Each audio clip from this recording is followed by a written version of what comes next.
김영삼 정권 때부터 지금까지 역대 정부, 보수 정부, 진보 정부를 막론하고 성장률이라는 게 떨어져 왔다는 거예요. 1년에 0.2%씩, 그러니까 5년 지나면 1%포인트씩 성장률이 떨어졌다. 그러니까 계속 장기 하향 추세를 좀 오고 있다는 거예요.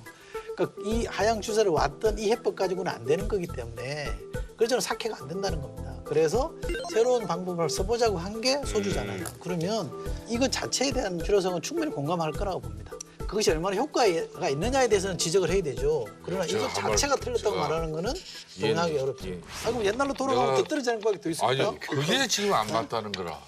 지금 우리가 이제 올해 건국 70년이잖아요, 그죠? 그러니까 그 중에 또 6.25 전쟁도 일어났어요.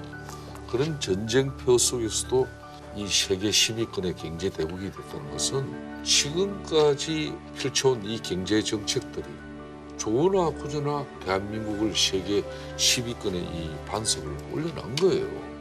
근데 이 자체를 하루아침에 완전히 그냥 깡그리 무시해버려요. 소득주도 성장은. 흔히 말하면 보수 우파가 한 50년 그동안 집권을 하면서 우리가 사회개혁이나 민주화를 좀 비판을 받을 정도로 좀 뒤처진 부분은 있다고 해도 저희들은 수용합니다. 근데 경제 이 부분까지도 왜 통째로 인정하지 않으려고 그러고. 그게 아니죠. 그러니까 소득주도 성장, 이 성장 아니면은 그냥 대한민국 당장 거들라는 것처럼 이게 잘못됐다. 아니, 제가 한 말씀만 더 드리면 소득주도 성장은 솔직히 이 정부만 쓴 게 아니잖아요. 그렇죠. 소득이 늘어나야 성장이 이루어진다는 얘기는 지난 정부도 했던 얘기고 우리 김성태 대표님도 했던 얘기잖아요. 그럼. 근데 우리가 하니까 왜 그게 잘못된 게 됩니까? 그대로 해왔던 게 이제 한계에 봉착을 했으니까 이제는 터닝할 때가 된 거죠. 70년을 부정하는 게 아니죠. 의원님 이런 겁니다. 네? 요 앞에 멀리도 갈 거 없어요.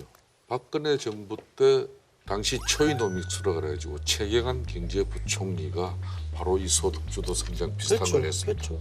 그때 이제 최저임금이나 임금 인상을 기업에서 하면은 정부는 혜택을 줬어요. 무슨 혜택을 줬는가 하면은 세제 혜택을 줬어요. 그렇게 해서 기업들이 자연스럽게 임금을 올려서 소비가 이렇게 발생하게끔 이렇게 갔는데 문재인 대통령은 소득주도 성장하면서 최저임금 이거 적용하면서 너무 과다하게 올려버리니까 이게 감당이 안 되니까 결국은 정부가 최저임금을 보존하게 됩니다. 이게 잘못된 거예요. 저는 그렇게 보지 않습니다. 네, 그러니까 심판하십시오. 아니 그러니까 이게 지금 최경환 부분만 제가 좀 정리하면 초이노믹스는 소득주도 성장을 얘기를 했지만 제대로 안 썼죠. 뭐 기업 이익, 뭐 한류제니 뭐 이런 거 했는데 엉뚱한 데로 돈이 다 들어간 거 아닙니까? 그래서 양극화만 심해졌잖아요. 그리고 현장에서 준비가 좀 덜 된 측면, 문제가 노정된 측면을 지적하는 건 저는 다 인정합니다. 그럴 수 있다. 그리고 그 비판을 들어서 저는 고쳐야 된다고 생각합니다. 그러나 노선 자체가 잘못됐다고 하는 건 좀 동의하기 어렵다.